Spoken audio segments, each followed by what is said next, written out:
Yes. कक्षा 9 हिंदी क्षितिज भाग 1 पाठ 1 दो बैलों की कथा। दो बैलों की कथा मुंशी प्रेमचंद द्वारा लिखा गया है। मुंशी प्रेमचंद जी का जन्म 1880 में वाराणसी के लमही गांव में हुआ था। इनकी शिक्षाएं बीए तक थी। इन्होंने शिक्षा विभाग में नौकरी की, परंतु असहयोग आंदोलन में सक्रिय भाग लेने के कारण सरकारी नौकरी से त्यागपत्र देना पड़ा। लेखक कार्य के प्रति पूरी तरह समर्पित हो गए। सन 1936 में इनकी मृत्यु हो गई। इनकी कृतियां मानसरोवर के 8 भागों में प्रदर्शित किया गया है। कृतियां सेवा सदन, प्रेमाश्रय, रंगभूमि, कर्मभूमि, निर्मला, गवर, गोदान आदि। इनकी भाषाएं सरल एवं सजीव, मुहावरेदार, अरबी, फारसी, अंग्रेजी से प्रचलित शब्दों का प्रयोग बड़ी कुशलता पूर्वक किया गया है। दो बैलों की कथा के माध्यम से मुंशी प्रेमचंद कृषक समाज और पशुओं के भावात्मक संबंध का वर्णन किया है। इस कहानी में उन्होंने यह भी बताया है कि स्वतंत्रता सहज ही नहीं मिलती, उसके लिए बार बार संघर्ष करना पड़ता है। इस प्रकार परोक्ष रूप से यह कहानी आजादी के आंदोलन की भावना से जुड़ी है। इसके साथ इस कहानी में प्रेमचंद ने पंचतंत्र और हितोपदेश की कथा परंपरा का उपयोग और विकास किया है। दो बैलों की कथा। जानवर में गधा सबसे बुद्धिमान, गधा सबसे बुद्धिहीन समझा जाता है। गधा सबसे बुद्धिहीन समझा जाता है और गाय सबसे बुद्धिमान। हम जब किसी आदमी को परले दर्जे का बेवकूफ कहना चाहते हैं तो उसे गधा कहते हैं। गधा सचमुच बेवकूफ है या उसके सीधेपन, उसकी निरापद सहिष्णुता से उसे यह पदवी दी गई है। इसका निश्चय नहीं किया जा सकता। गाय सींग मारती है। ब्याई हुई गाय तो अनायास ही सिंहनी का रूप धारण कर लेती है। कुत्ता भी बहुत गरीब जानवर है, लेकिन कभी कभी उसे भी क्रोध आता है तो वह भी काटने दौड़ता है। गरीब को मारो, चाहे जैसी खराब सड़ी हुई घास सामने डाल दो, उसके चेहरे पर कभी असंतोष की छाया न दिखाई देगी। बैसाख में चाहे एकाध बार कुलेल कर लेना तो, पर हमने भी उसे कभी खुश नहीं होते देखा। उसके चेहरे पर एक विषाद स्थायी रूप में छाया रहती है। सुख दुख हानि लाभ किसी भी दशा में उसे बदलते नहीं देखा। ऋषियों मुनियों ने भी जितने गुण हैं वे सभी उसके पराकाष्ठा को पहुंच गए हैं, पर आदमी उसे बेवकूफ कहता है। सद्गुणों का इतना अनादर कहीं नहीं देखा। कदाचित सीधापन संसार के लिए उपयुक्त नहीं है। yes.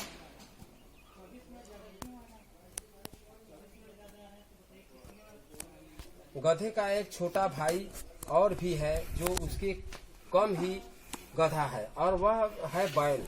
जिस अर्थ में हम गधे का प्रयोग करते हैं उसी से ही मिलते जुलते अर्थ में बछिया के ताऊ का भी प्रयोग होता है। कुछ लोग बैल को शायद बेवकूफों में सर्वश्रेष्ठ कहेंगे, मगर हमारा विचार ऐसा नहीं है।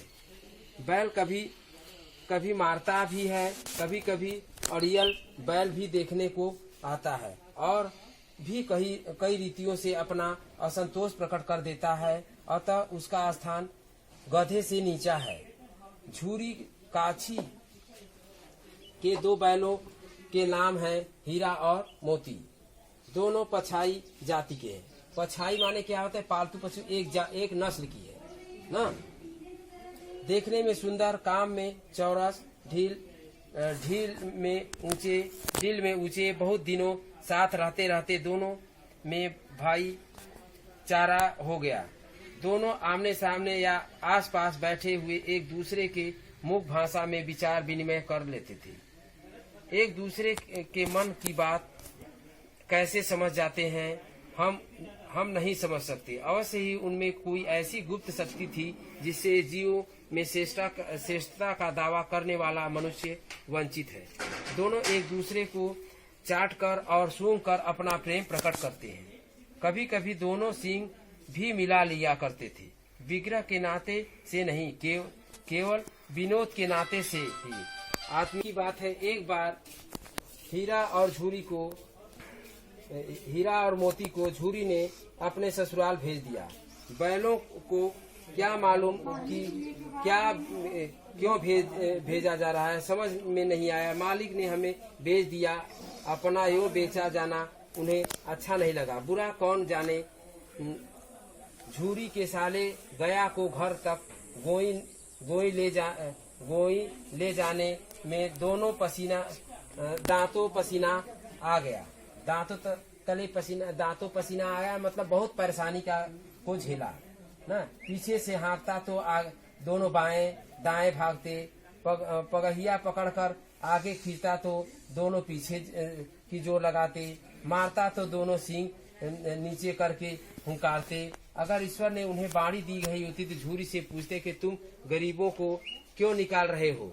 हमने तो तुम्हारी सेवा करने के लिए कोई असर नहीं रखी, पर तुम मुझे इतने मेहनत से काम न चलता तो और काम ले लेते। हमें तो तुम्हारी चाकरी में मर जाना कबूल था। हमने कभी दाने चारे की शिकायत नहीं की। तुमने जो कुछ खिलाया वह सिर झुकाकर खा लिया। फिर तुमने हमें इस जालिम के हाथ क्यों बेच दिया?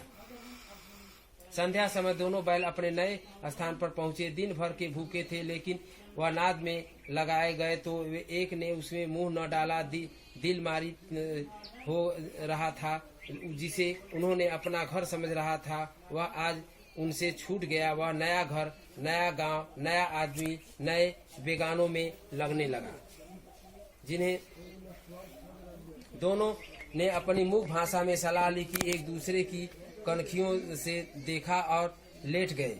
जब गांव में सोता पड़ गया तो दोनों ने जोर मारकर पगहे को तोड़ा लिया और वह घर की तरफ चल दिए।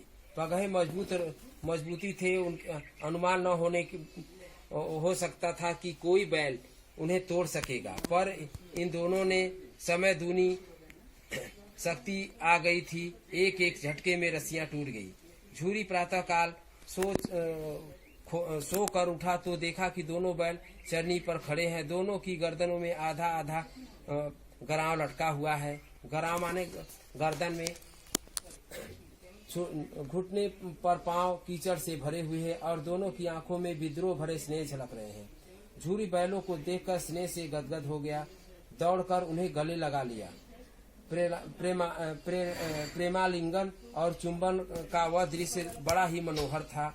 घर और गांव के लड़के जमा हो गए और तालियां बजा बजा कर उनका स्वागत करने लगे। गांव के इतिहास में यह घटना अभूतपूर्व न होने पर भी महत्वपूर्ण थी। बाल सभा में निश्चय किया गया कि दोनों पशु वीरों की अभिनंदन पत्र देना चाहिए, क्योंकि अपने घर की से रोटियां लाया, कोई गुड़ लाया, कोई चोकर, कोई भूसा। एक बालक ने कहा कि ऐसे बैल किसी के पास न होंगे। दूसरे ने समर्थन किया, इतनी दूर से दोनों अकेले चले आए। तीसरा बोला, बैल नहीं, वे जन्म के आदमी हैं, उस जन्म के आदमी हैं। इसका प्रतिवाद करने का किसी को साहस न हुआ। झूरी की स्त्री ने बैलों को द्वार पर देखा तो जल उठी। बैल बोली, कैसे नमक हराम बैल हैं कि एक दिन वहां काम न किया, भाग खड़े हुए। झूरी अपने बैलों पर यह आपेक्ष न सुन सका। नमक हराम क्यों है? चारा दाना न दिया होगा तो क्या करते? स्त्री ने रोब के साथ कहा, बस तुम ही तो बैलों को खिलाना जानते हो और तो सभी पानी पिला पिला कर रखते हैं। झूरी ने चिढ़ाया, चारा मिलता तो क्यों भागते? स्त्री चिढ़ी, भागे इसलिए कि वे लोग तुम जैसे बुद्धुओं की तरह बैलों का सहलाते नहीं, खिलाते हैं तो रगड़ रगड़ कर जोतते हैं। वे दोनों ठहर कामचोर पर निकले। अब देखूं कहाँ से खली और चोकर मिलता है। सूखे भूखे के सिवा कुछ नहीं दूंगी, खाएं या चाहे मरे। दूसरे दिन झूरी का साला फिर आया और बैलों को लेकर चला गया। अब की उसने दोनों गाड़ी में जोता। दो चार बार मोती ने गाड़ी को सड़क के खाई में गिराना चाहा, पर हीरा ने संभाल लिया। वह ज्यादा सहनशील था। संध्या समय घर पहुंचकर उसने दोनों को मोटी रस्सियों में बांधा और कल की शरारत का मजा चखाया। फिर वहीं सूखा भूसा डाल दिया और अपने दोनों बैलों को खली भूसी सब कुछ दी। दोनों बैलों का ऐसा अपमान कभी न हुआ था। झूरी मुझे इसे फूल की छड़ी से भी न छूता था। इसकी टिटकार पर दोनों उठते थे और वहां मार पड़ी। आहत सम्मान की व्यथा तो ही थी, उस पर मिला सूखा भूसा। नाथ की तरह आंखें न उठाई। दूसरे दिन गया ने बैलों को हल में जोता, पर दोनों ने जैसे पांव न उठाने की कसम खा ली थी। वह मारते मारते थक गया। दोनों ने पांव न उठाए। एक बार जब उसकी निर्दयी ने हीरा की नाक पर खूब डंडे जमाए तो मोती को गुस्सा काबू से बाहर हो गया। हल लेकर भागा। हल, रस्सी, जुआ, जोत सब टूट गया और बराबर हो गए। गले में बड़ी रस्सियां न होती तो दोनों पकड़ाई न आते। हीरा ने मुख भाषा में कहा, भागना व्यर्थ है। मोती ने उत्तर दिया, तुम्हारी तो इतने जान ही ले लेती, अब की बड़ी मार पड़ेगी। पढ़ने दो, बैल का जन्म लिया है तो मार से कहाँ तक बचेंगे। गया तो आदमी के साथ दौड़ा आ रहा था। दोनों के हाथ में लाठियां थी। मोती बोला, कहो तो दिखा दूं कुछ मजे में, मैं लाठी लेकर आ रहा है। हीरा ने समझाया, नहीं भाई, खड़े हो जाओ। मुझे मारेगा तो मैं भी एक दो को गिरा दूंगा। नहीं, हमारी जाति का यह धर्म नहीं है। मोती दिल में ऐठ कर रह गया आ पहुंचा तो दोनों ने पकड़ कर ले चला। कुशल हुई कि इस वक्त मारपीट न हुई, नहीं तो मोती के पड़ना पड़ता। दोनों दिन भर जोते जाने की डंडे खाते रहे और शाम तक थान पर बांध दिए गए। रात को वही बालिका उन्हें 2 रोटियां खिलाई। प्रेम के जिसके माता पिता मर चुके थे। प्रेम में इस प्रकार की बरकत थी कि दो गाल सूखा भूसा खाकर भी दोनों दुर्बल न होते थे। मगर दोनों की आंखों में रोम रोम में विद्रोह भरा हुआ था। एक दिन मोती की बुक भाषा में कहा, अब तो नहीं सहा जा रहा हीरा, क्या करना चाहिए? एकाध को सिंहों पर उठाकर फेंक देना चाहिए। लेकिन जानते हो, वह प्यारी लड़की जो हमें रोटियां खिलाती है उसी की लड़की है जो इस घर का मालिक है। वह बेचारी अनाथ न हो जाएगी तो मालकिन को न फेंक दूं, वही तो उस लड़की को मारती है। लेकिन औरत जात पर सिंह चलाना मना है, यह भूले जाते हो। तुम तो किसी तरह निकलने ही नहीं देती। बताओ, उड़ाकर भाग चले। हाँ, मैं तो स्वीकार करता हूँ, लेकिन इतनी मोटी रस्सी कैसे टूटेगी? इसका एक उपाय है। पहले रस्सी को थोड़ा सा चबा लिया जाए, फिर झटके से झटका दे दिया। रात को जब बालिका रोटियां खिलाकर